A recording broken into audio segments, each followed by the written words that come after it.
Hello বন্ধুরা, আমি বন্দনা from Kolkata. আর আমি নিয়ে চলে এলাম আরও একটা নতুন রেসিপি, ঢাকাই পরোটা।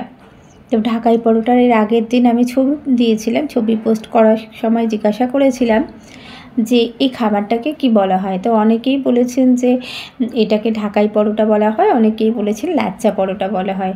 তো যে নামেই ডাকুন না কেন, এই পরোটাটা আমি আজকে কিভাবে বানিয়েছি সেটাই আর কি তোমাদের সাথে শেয়ার করব।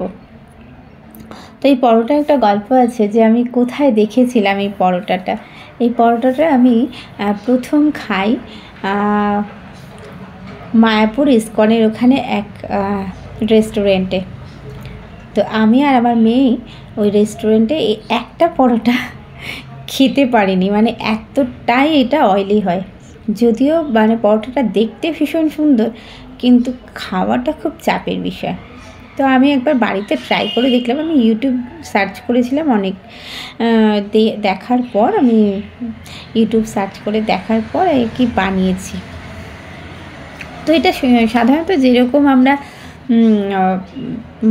যেরকম খাস্তা কচুরি টচুরি বানাই সেরকমই আমরা একটা ডো বানিয়ে নিয়েছিলাম। তারপর আমি একটা পাশে একটা সাইডে একটা বাটির মধ্যে কর্নফ্লাওয়ার আর রিফাইন্ড অয়েল ওটাকে মিক্সড করে একটা জায়গায় একটা পাত্রে রেখেছিলাম। তারপর যখন রুটি বেলা হয়ে গেছিলো, পাতলা পাতলা একটু রুটিটা বেলে তার উপর দিয়ে আমি ওই মিশ্রণটাকে আর কি ভালো করে লেপে দিয়েছিলাম। তারপর যেমন লাচ্চা পরোটা একটু কেটে নিয়ে ভাঁজ করে আমি দেখিয়েছি যদিও আগে, তো সেটা সেইভাবে ওটাকে ভাঁজ করে পিছন দিক দিয়ে একটু কেটে তারপর চেপে হালকা হাতে বেলে আর কি এটাকে ভাজা হয়।